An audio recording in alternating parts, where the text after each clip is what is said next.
So hello everyone, this is Priyanshu. मैं सभी का स्वागत करता हूँ फिर हमारे यूट्यूब चैनल भी क्वेश्चन नाउ पे। तो आज हम बात करने वाले हैं आपके बीएससी नर्सिंग एडमिशन्स को लेकर, जो कि स्टूडेंट्स कर्नाटका बेंगलोर के लिए बहुत ज़्यादा इच्छुक रहते हैं कि एडमिशन्स प्रोसेस क्या होने वाले हैं, कैसे करके एडमिशन ले सकते हैं, क्या डायरेक्ट एडमिशन हो सकते हैं, क्या नहीं हो सकते हैं, अगर नहीं हो सकते तो क्या प्रोसेस होता है, कौन सा एंट्रेंस एग्ज़ाम देना पड़ता है, क्या नीट के थ्रू एडमिशन्स होते हैं, क्या प्रोसेस होता है। पूरी डिटेल्ड इन्फॉर्मेशन हम आपको इस वीडियो में लेके आए हैं। साथ ही साथ एंट्रेंस एग्ज़ाम के बारे में हम डिटेल बताएंगे, कितने मार्क्स का टोटल से आपका एग्ज़ाम होता है और क्या कौन कौन से सब्जेक्ट्स आपके आते हैं जिस पे आपको फोकस करना चाहिए, आप इजीली कर सकें। तो ये सारी चीज़ें इस वीडियो में मिलने वाली है। तो नर्सिंग एडमिशन्स के लिए जो स्टूडेंट्स क्लियरली लेना चाहते हैं, जेन्युइनली लेना चाहते हैं, तो उनके लिए ये वीडियो है कर्नाटका के लिए। तो वीडियो काफ़ी इन्फॉर्मेटिव होने वाली है आप सभी के लिए। तो वीडियो शुरू करने से पहले मैं बता दूं, जो कि भी चैनल पर नया है प्लीज़ हमारे चैनल को सब्सक्राइब कर लीजिए, क्योंकि ऐसी इन्फॉर्मेटिव वीडियोस आपको हमारे चैनल पर मिलेंगे। तो चलिए शुरू करते हैं। सबसे पहले हम बात करते हैं कि अगर आप कर्नाटका जैसे स्टेट में अगर आप बीएससी नर्सिंग के लिए एडमिशन के लिए देख रहे हैं, तो सबसे पहले आपको एक एग्ज़ाम देना पड़ता है। अब पहले डायरेक्ट एडमिशन हुआ करते थे, बट अब 2022 से एक एग्ज़ाम कर दिया गया जिसको कहते हैं सीईटी एग्ज़ाम, जो ये आपका कॉमन एंट्रेंस टेस्ट, जिसका फुल फॉर्म होता है, ये कॉमन एग्ज़ाम होता है जो आपके पैरामेडिकल कोर्सेज, इंजीनियरिंग कोर्सेज और अदर कोर्सेज़ के लिए इसको मैंडेटरी कर दिया गया है। जो स्टूडेंट्स अगर नर्सिंग में एडमिशन लेना चाहता है या कोई भी अदर पैरामेडिकल कोर्सेज में एडमिशन लेना चाहता है, उसको ये एग्ज़ाम पहले क्लियर करना पड़ेगा। उसके बाद ही वो काउंसलिंग में पार्टिसिपेट कर पाएगा और एडमिशन ले पाएगा। चाहे वो बंदा कर्नाटका का हो या फिर अदर आउटर स्टेट का हो, तब भी उसको ये एग्ज़ाम देना मैंडेटरी है। तो फिलहाल हमने ये एग्ज़ाम के बारे में बात की। अब वही बात आ गई कि इस एग्ज़ाम में क्या क्या चीज़ें आती हैं, कहाँ पर ये देना पड़ता है, कितना क्या फीस होती है, वो कौन कौन से डॉक्यूमेंट्स रिक्वायर होते हैं, वो सारी चीज़ें हम इस वीडियो में जानते हैं।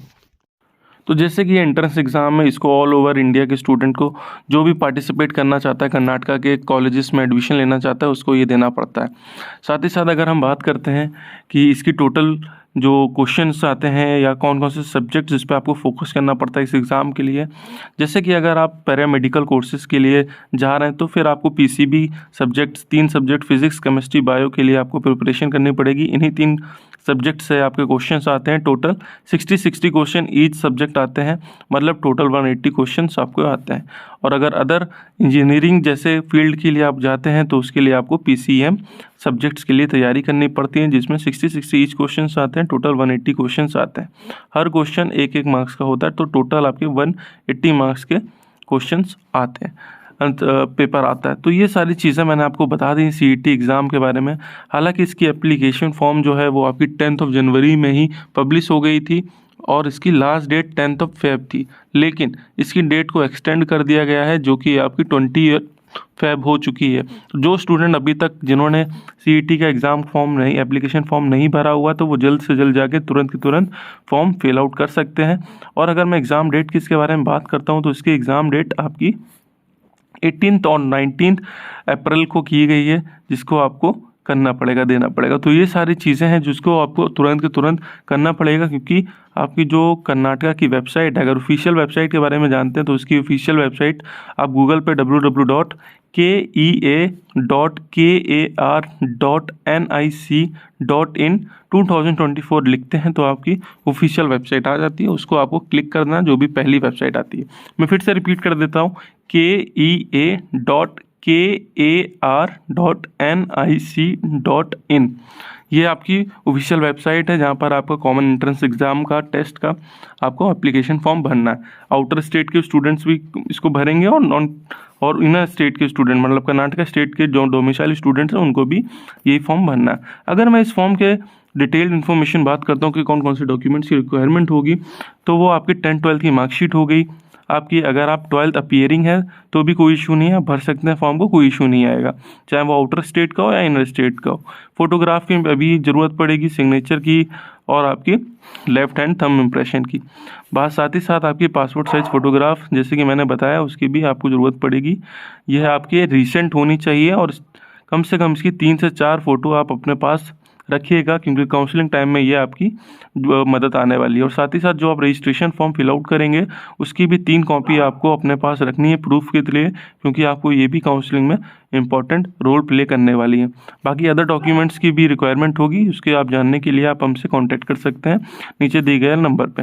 बाकी अगर मैं एक चीज़ और बता दूं कि अगर आप आउटर स्टेट के स्टूडेंट, तो आपको कोई भी रिजर्वेशन आपको देखने को नहीं मिलेगा, चाहे वो कैटेगरी वाइज हो या कोई भी फर्दर रिजर्वेशन हो, लाइक डिफेंस कोटा हो गया, आपका एनसीसी कोटा हो गया, तो वो सब आपको देखने को नहीं मिलेगा। वो सिर्फ डोमिसाइल स्टूडेंट जो कर्नाटका के हैं उन्हीं को देखने को मिलता है। बाकी अगर मैं एप्लीकेशन फ़ीस के बारे में बात करता हूँ तो आउटर स्टेट के स्टूडेंट्स के लिए ये 2500 रुपीज़ आपका एप्लीकेशन फॉर्म है जो कि आपको पे करना पड़ता है। इसकी भी लास्ट डेट आपकी 21 फ़रवरी कर दी गई है एक्सटेंड करके, लेकिन आपको कोशिश करना है ये 20 फ़रवरी तक ही आप इसको कंप्लीट कर दें भर के एप्लीकेशन फॉर्म, और साथ ही साथ फीस भी पे कर दें। तो ये आपको सीईटी फॉर्म का जैसे कि मैंने डिटेल बता दी है कि अगर आप नर्सिंग एडमिशन देखना चाह रहे हैं बेंगलोर जैसे सिटी में, तो आपको इस तरीके से आपको फॉलोअप लेना पड़ेगा, जाना पड़ेगा और अपनी तैयारी करनी पड़ेगी। अगर मैं बजट की बात करता हूँ नर्सिंग के, कि आपका कितना मिनिमम बजट होना चाहिए जिसमें आपको ईजिली नर्सिंग मिल जाएगी और क्या स्कोर लाना पड़ेगा। देखिए, अगर मैं इसके बारे में बात करता हूँ तो इसको आपको क्वालिफाई कट ऑफ ही लाने की आवश्यकता है। क्वालिफाई कट ऑफ जो भी होगी, आप कट ऑफ क्लियर कर लेते हैं तो आप इजीली क्वालिफाई हो जाते हैं नर्सिंग एडमिशन के लिए। अगर मैं इस बजट के बारे में बात करता हूँ तो आपको 6 लाख से बजट आपका स्टार्ट हो जाता है नर्सिंग के लिए, और ये वेरी करता है 10 लाख टू 15 लाख 16 लाख, जैसा कॉलेज है उस हिसाब से ये चीज़ें डिपेंड होती हैं, चेंजेस होती रहती हैं, चाहे वो एनआरआई कोटा हो, प्राइवेट कोटा हो या आपकी गवर्नमेंट सीट हो। लेकिन एक चीज़ और है कि आउटर स्टेट के स्टूडेंट गवर्नमेंट नर्सिंग के लिए एलिजिबल नहीं होते हैं, वो सिर्फ आपके कर्नाटका स्टेट के स्टूडेंट ही एलिजिबल होते हैं। तो आपके पास जो ऑप्शन अवेलेबल रहता है वो सिर्फ प्राइवेट नर्सिंग कॉलेजेस का रहता है, जिसकी फ़ीस आपकी 6 लाख से स्टार्ट होती है और आपकी 10 to 15 लाख तक वेरी करती है। ये आपको जो फीस मैंने बताई, ये टोटल 4 साल की आपकी फ़ीस है, जिसमें आपका हॉस्टल भी इंक्लूड है। तो जो बच्चे जिनका बजट ज़्यादा नहीं है, जिनको एडमिशन लेना है नर्सिंग में, तो वो आप हमसे कांटेक्ट कर सकते हैं, हम पूरी सहायता करेंगे आपको एडमिशन प्रोवाइड कराने में। इस बजट पे 6 to 7 लाख के बजट में आपको कंप्लीट पैकेज आपको मिल जाएगा with hostel, fooding and tuition fees everything. थोड़ा बहुत एक्स्ट्रा फीस जाती है 10 से 15 हज़ार रुपये, वो आपकी फर्स्ट ईयर में जाती है, वन टाइम पेमेंट होता है। यूनिवर्सिटी चार्जेस होता है, आपकी बुक्स का चार्जेस होता है, यूनिफॉर्म का चार्जेस होता है। कोई कॉलेज आपसे 7,000 रुपये लेता है, कोई कॉलेज 10,000 लेता है, तो वो डिफरेंट होता है कि हर कॉलेज टू कॉलेज। साथ ही साथ आपको वन टाइम पेमेंट ये जाती है, बाकी कुछ यूनिवर्सिटी फीस जाती है 5,000 रुपये, वो आपको एक्स्ट्रा पेमेंट पे करनी पड़ती है बस। इसके अलावा कुछ पे नहीं करना पड़ता है। बाकी आपको हर साल कुछ फीस आपको, जैसे कि यूनिवर्सिटी फीस जैसे कि मैंने आपको बताया एग्जामिनेशन फीस, वही सिर्फ पे करनी पड़ेगी, जो कोई 2,000 3,000 ऐसे होती है, वो कॉलेज आपसे डिमांड करता है, वो आपको बता देता है। तो ये चीज़ मैंने डिटेल्ड आपको बता दी। अगर आप बेंगलोर में नर्सिंग एडमिशन के लिए देख रहे हैं तो कैसे क्या आपको जाना पड़ेगा, क्या प्रोसेस होने वाला है और कैसे करके आपका एडमिशन होगा।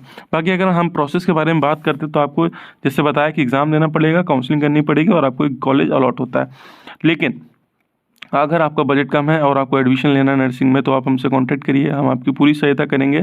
स्टार्टिंग में आपको क्या है कि सीट बुकिंग करनी पड़ेगी, क्योंकि कॉलेजेस की सीट बुकिंग पहले से होने लगती है कर्नाटका की, क्योंकि स्टूडेंट्स काफ़ी ज़्यादा होते हैं, चाहे वो प्राइवेट कॉलेज के लिए हो या फिर आपके गवर्नमेंट कॉलेजेस के लिए। तो आपकी सीट बुकिंग होने लगती है, क्योंकि आपके कर्नाटका स्टेट के स्टूडेंट भी होते हैं और आउटर स्टेट के स्टूडेंट भी।